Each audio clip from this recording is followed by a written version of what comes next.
Shalom Bapak Ibu Saudara yang dikasihi Tuhan Yesus Kristus. Selamat bergabung dalam kelas Bible Study bersama saya Dr. Frans Silalahi, Direktur Harvest International Theological Seminary. Dalam kelas kita saat ini, kita akan membahas tentang nilai persembahan dalam pelayanan kasih. Sebelumnya, kita akan berdoa minta pimpinan dari Roh Kudus. Bapa di dalam surga, kami sungguh bersyukur saat ini di dalam kelas Bible Study ini, kami boleh bersama-sama untuk merenungkan, belajar firman Tuhan, supaya kami boleh mengetahui isi hati Tuhan, dan kami boleh lakukan di dalam kehidupan kami sehari-hari, supaya melalui kehidupan kami, nama Tuhan dipermuliakan. Hanya di dalam nama Tuhan Yesus Kristus, kami berdoa dan mengucap syukur. Amin. Bapak Ibu Saudara yang kekasih di dalam Yesus Kristus, ada beberapa pertanyaan yang sering ditanyakan oleh orang secara umum. Yang pertama, apakah hukum tabur tuai itu Alkitabiah? Dan jika itu Alkitabiah, maka pertanyaannya adalah, apakah hukum tabur tuai yang diajarkan oleh Alkitab sama dengan yang diajarkan oleh yang lain? Pertanyaan selanjutnya adalah, apakah hukum tabur tuai sama dengan karma yang diajarkan oleh orang lain? Nah, Bapak Ibu Saudara yang kekasih dalam Yesus Kristus, untuk memahami ini, maka pertama-tama izinkan saya menyampaikan beberapa teks di dalam Alkitab sebelum kita masuk di dalam pembahasan kita pada saat ini. Yang pertama, Saudara, kita bisa membaca di dalam Galatia 6 ayat 7 dikatakan, jangan sesat, Allah tidak membiarkan dirinya dipermainkan, karena apa yang ditabur orang, itu juga yang akan dituainya. Nah Saudara, Alkitab dengan tegas mengatakan di dalam Galatia 6 ayat 7 ini, karena apa yang ditabur orang, itu juga yang akan dituainya. Saya sebagai alumni dari Institut Pertanian Bogor paham betul Saudara. Kalau saya mau panen padi tidak mungkin saya menabur jagung. Kalau saya mau panen mangga tidak mungkin saya menabur biji duren. Karena apa yang ditanam itu yang pasti akan dituainya. Tetapi di dalam Galatia 6 ayat 7 ini dengan tegas mengatakan jangan sesat. Karena Allah tidak membiarkan dirinya dipermainkan. Saudara akan menuai apa yang saudara tabur. Mengapa saudara? Karena Allah tidak membiarkan dirinya dipermainkan. Jadi jangan bermain-main dengan dosa. Jangan bermain-main dengan apa yang saudara tabur. Nah bagian yang kedua di dalam Amsal 22 ayat 8 dikatakan, orang yang menabur kecurangan akan menuai bencana. Saudara, jika engkau menabur kebencian tidak mungkin engkau akan menerima damai sejahtera. Jika engkau menabur kejahatan tidak mungkin engkau akan menuai kebaikan. Itu yang sedang dijelaskan di dalam Amsal 22 ayat 8. Nah sekarang kita perhatikan di dalam bagian pembahasan kita saat ini dari 2 Korintus 9 ayat 6. Alkitab mengatakan, camkanlah ini, orang yang menabur sedikit akan menuai sedikit juga. Orang yang menabur banyak akan menuai banyak juga. Saudara, teks ini tidak sedang membicarakan tentang motivasi duniawi atau kedagingan. Ini bukan persoalan bisnis. Ini tidak sedang mengatakan supaya kita mendapatkan untung yang banyak, maka kita akan memberikan yang banyak. Saudara perhatikan, jika engkau berpikir supaya engkau benar-benar diberkati oleh Tuhan sehingga engkau memberikan sebanyak-banyaknya, ada kalanya bahwa engkau tidak menerima apa yang engkau harapkan. Jangan katakan Alkitab salah atau firman Tuhan salah. Saudara, ini tidak berbicara tentang motivasi kedagingan. Apa yang sedang diajarkan oleh teks ini, mari kita perhatikan. Hal yang pertama, saudara, adalah bahwa itu merupakan pemikiran yang logis. Karena tidak mungkin saudara menuai banyak jika engkau menabur sedikit. Bagaimana mungkin kita bisa mendapatkan tuaian yang banyak jika kita hanya menabur sedikit? Justru itu tidak adil, tidak fair. Jadi itu yang pertama, berbicara tentang pemikiran yang logis. Teks ini yang kedua berbicara tentang karakter Allah yang mengasihi orang sehingga dia akan memberikan dengan sukacita kepada orang-orang ini. Karakter Allah yang sangat mengasihi ini yang membuat Allah akan memberkati orang-orang yang memberi dengan sukacita. Teks ini juga berbicara hal yang ketiga. Bukan hanya berbicara tentang karakter Allah yang mengasihi, tetapi juga kesanggupan Allah untuk memberikan, memberkati dengan melimpah supaya kita kaya dengan kebajikan. Itu yang dijelaskan oleh teks ini, saudara.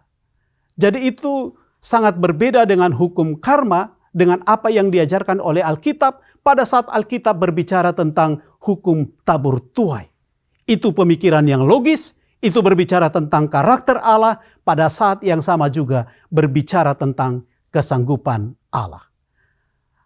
Nah, Bapak Ibu Saudara yang dikasihi oleh Tuhan Yesus Kristus, sekarang kita lihat di dalam pembahasan kita saat ini berbicara tentang pelayanan kasih. Pertanyaannya adalah, apakah teks 2 Korintus pasal 8 dan pasal 9 ini berbicara tentang pelayanan kasih? Hal ini sangat penting bagi kita, saudara, sebelum kita melanjutkan pembahasan supaya kita tidak misleading. Kita harus membuktikan bahwa teks dalam pasal 8 dan pasal 9 berbicara tentang pelayanan kasih atau yang disebut dengan charis atau charity. Saudara, ciri di dalam eksegesis di dalam Alkitab, jika ada pengulangan paling tidak 2-3 kali di dalam satu perikop, itu menunjukkan itu adalah fokus. Itu merupakan tema proposisi dari satu perikop. Tapi kalau kita memperhatikan di dalam 2 Korintus pasal 8 dan pasal 9 ini, kita akan melihat ada 7 kali disebut atau berbicara tentang pelayanan kasih. Kita lihat misalnya di dalam pasal 8 ayat 6. Menyelesaikan pelayanan kasih itu sebagaimana ia telah memulainya. Itu berbicara tentang Titus yang telah memulai pelayanan kasih dan dia akan menyelesaikannya. Kemudian di dalam ayat 7 dikatakan, demikianlah juga hendaklah kamu kaya dalam pelayanan kasih. Itu di dalam ayat 7. Kemudian kita melihat di dalam ayat 10. Sudah sejak tahun lalu kamu mulai melaksanakannya. Kata melaksanakannya itu berbicara tentang pelayanan kasih yang telah direncanakan dan dilaksanakan oleh jemaat di Korintus sejak tahun lalu. Mereka sudah melaksanakan pelayanan kasih sejak tahun lalu. Dan itu akan diteruskan sampai Titus datang, sampai Paulus datang ke jemaat yang ada di Korintus. Bapak Ibu Saudara yang kekasih dalam Yesus Kristus, kita lihat 4 ayat yang lain. Jadi ada 7 ayat berbicara tentang pelayanan kasih dalam pasal 8 dan 9 ini. Di dalam ayat 11 dikatakan, hendaklah pelaksanaannya. Kata pelaksanaannya itu berbicara tentang pelaksanaan pelayanan kasih sepadan dengan kerelaanmu. Nanti kita akan bahas lebih lanjut lagi. Kemudian di dalam ayat 19 dikatakan, untuk menemani kami dalam pelayanan kasih ini. Kembali saudara, kata pelayanan kasih. Kemudian di dalam ayat 20 dikatakan, dalam hal pelayanan kasih yang kami lakukan. Kembali kata pelayanan kasih. Dan di dalam pasal 9 ayat 12 dikatakan, sebab pelayanan kasih yang berisi pemberian ini. Itu juga berbicara tentang pelayanan kasih. Jadi kita melihat saudara, 7 kali disebut kata pelayanan kasih di dalam pasal 8 dan pasal 9 menunjukkan bahwa sesungguhnya pasal ini tema proposisinya, tema utamanya adalah pelayanan kasih.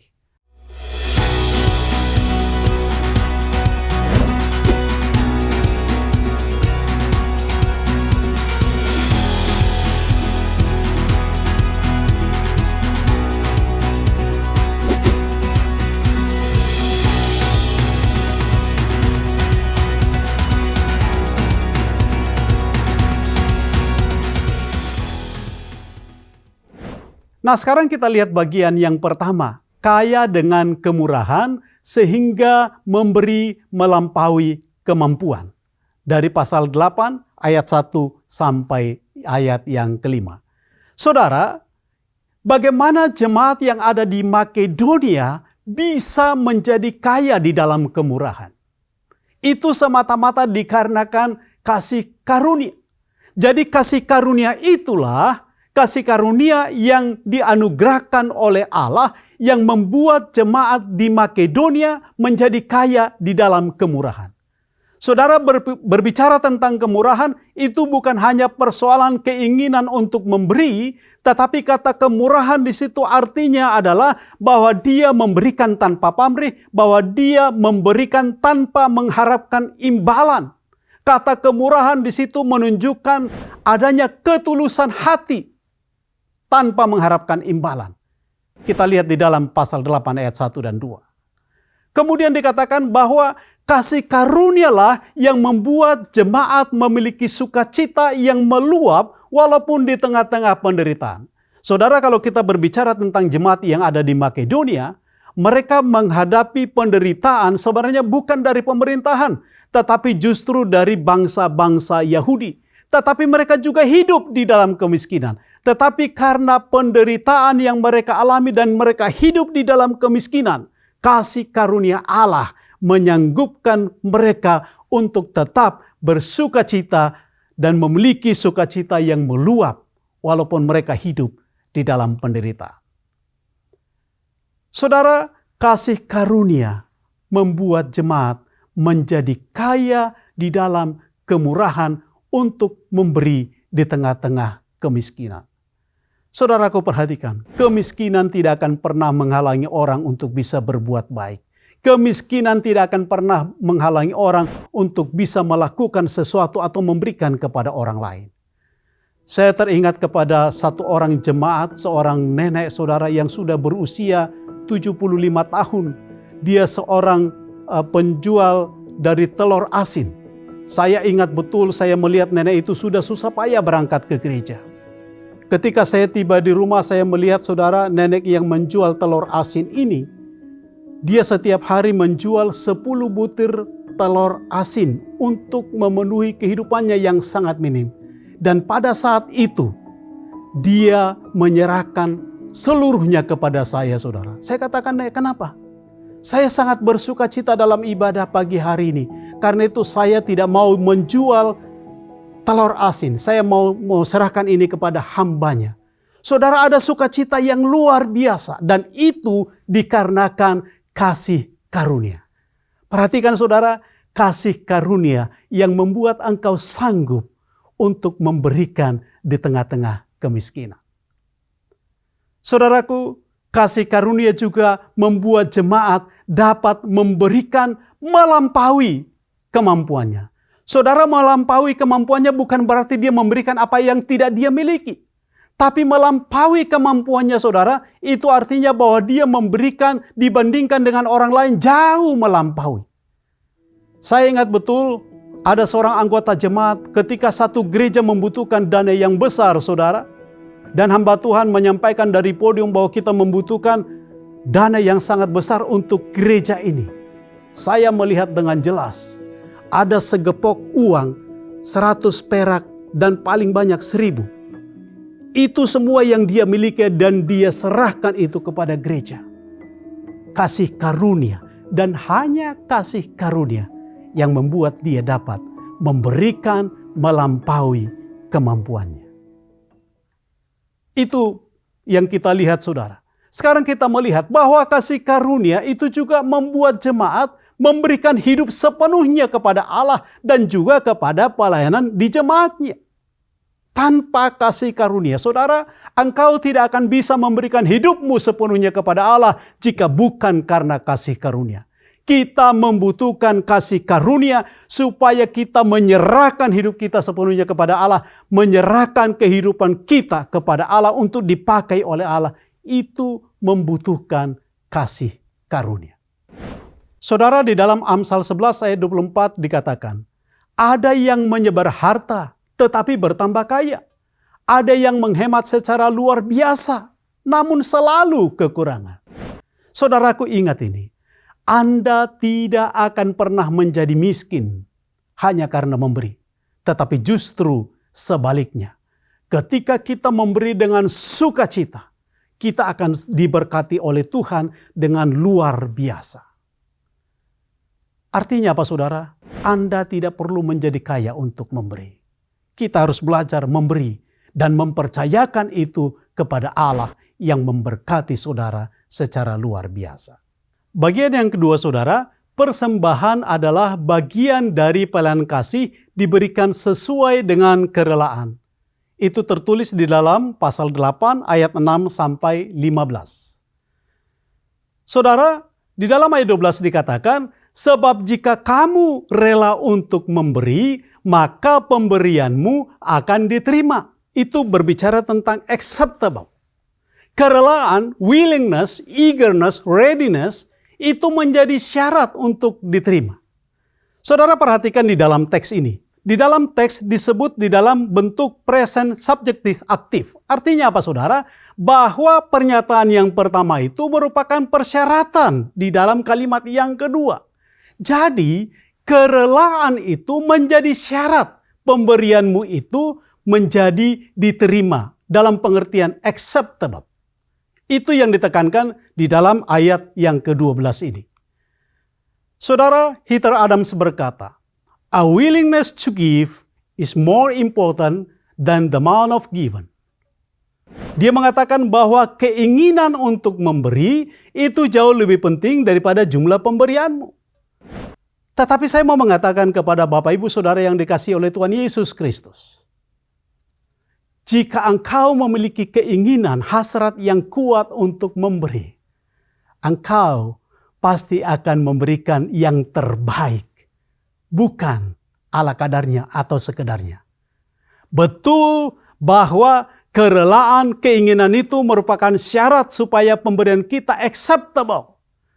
Tetapi saya mau mengatakan, jika engkau memiliki hasrat, willingness, eagerness yang sangat kuat untuk memberikan, engkau pasti akan memberikan yang terbaik.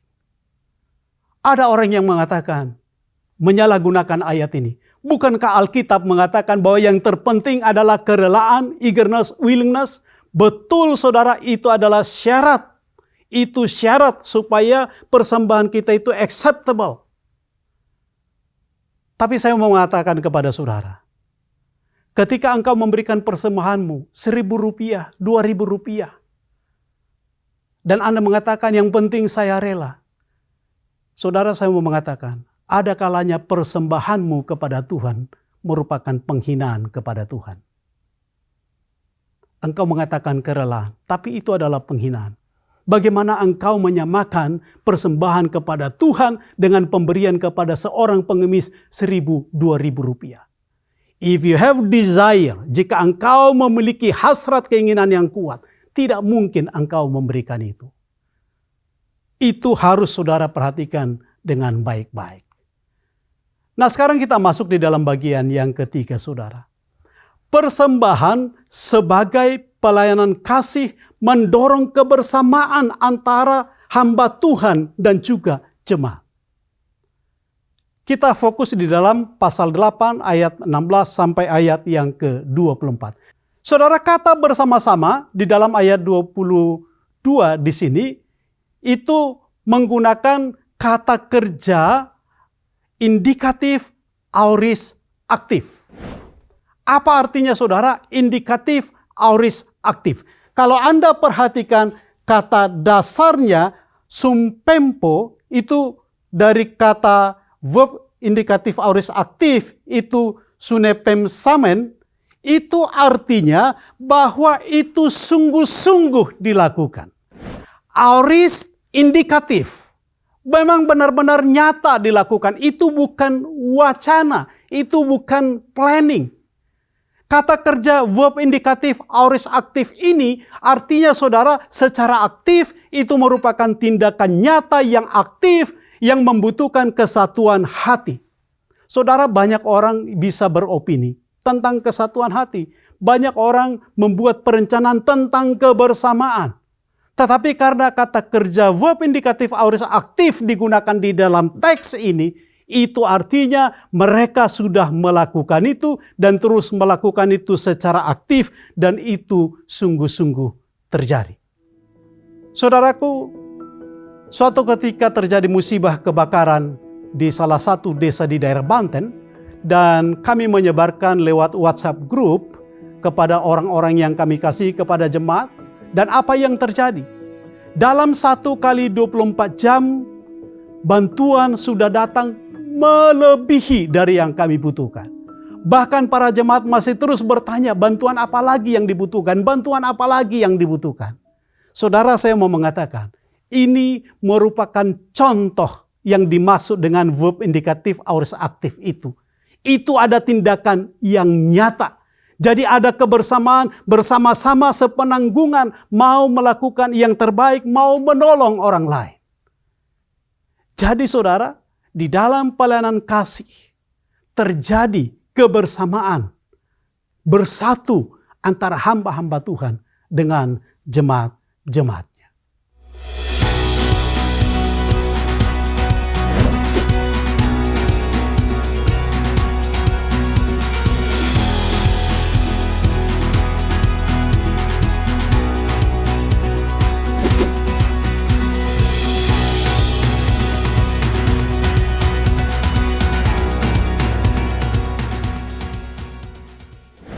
Bagian yang keempat, persembahan sebagai pelayanan kasih melimpahkan syukur kepada Allah.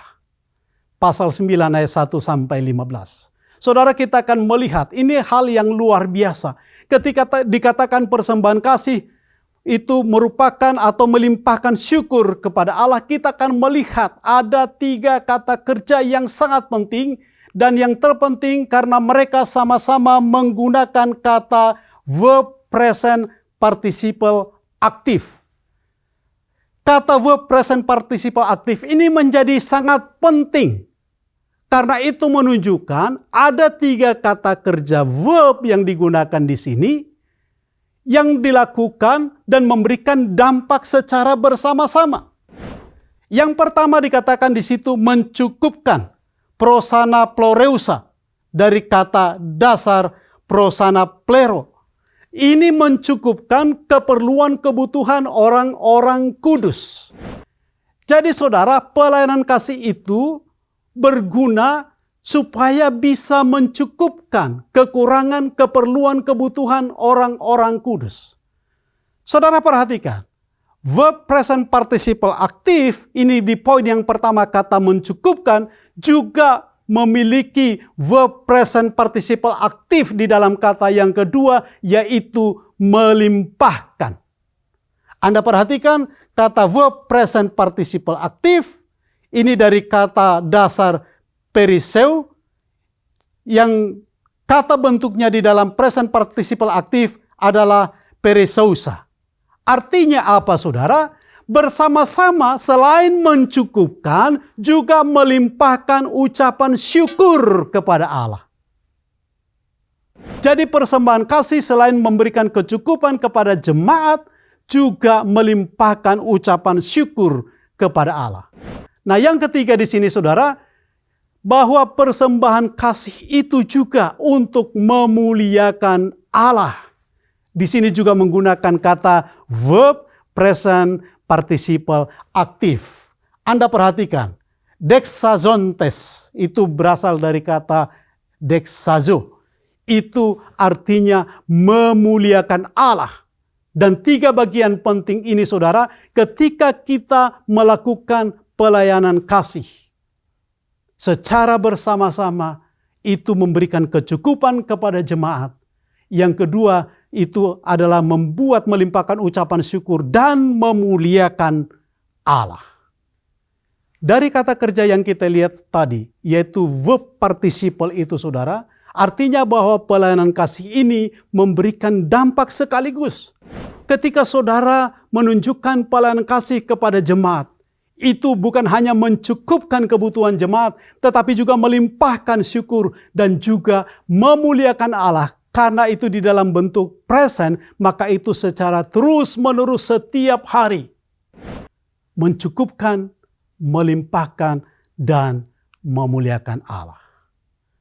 Bapak Ibu Saudara yang terkasih dalam Yesus Kristus, dari hal yang kita bahas di dalam kelas Bible Study saat ini, hal yang pertama yang perlu saudara ingat, engkau tidak perlu harus berkecukupan lebih dahulu supaya engkau bisa ikut ambil bagian di dalam pelayanan kasih. Justru di dalam kekuranganmu pun engkau bisa ikut ambil bagian di dalam pelayanan kasih. Yang kedua saudara, kita bisa melihat di sini bahwa hasrat untuk melakukan pelayanan kasih akan membuat Anda memberikan yang terbaik, bahkan melampaui kemampuan saudara. Dan pelayanan kasih memberikan 3 dampak sekaligus, yaitu mencukupkan keperluan, melimpahkan ucapan syukur, dan memuliakan Allah. Amin, kita berdoa. Terima kasih Bapa di dalam surga untuk kasih setiamu kepada kami. Terima kasih karena Engkau telah menolong kami memberikan hikmat dalam pelajaran kami saat ini tentang pelayanan kasih. Tolong kami Bapa supaya kami boleh mempraktekannya di dalam kehidupan kami. Dan kami boleh memiliki hasrat untuk ikut ambil bagian di dalam pelayanan kasih ini dan memberikan yang terbaik. Karena kami percaya melalui pelayanan kasih ini, itu akan memberikan kecukupan kepada orang-orang percaya dan juga untuk melimpahkan ucapan syukur kepada Allah dan memuliakan Tuhan Yesus Kristus. Terima kasih Bapa, kami sudah menyelesaikan pelajaran saat ini dan biarlah berkat Tuhan terus tercurah atas kami. Hanya di dalam nama Tuhan Yesus Kristus kami berdoa dan mengucap syukur. Amin. Tuhan Yesus memberkati.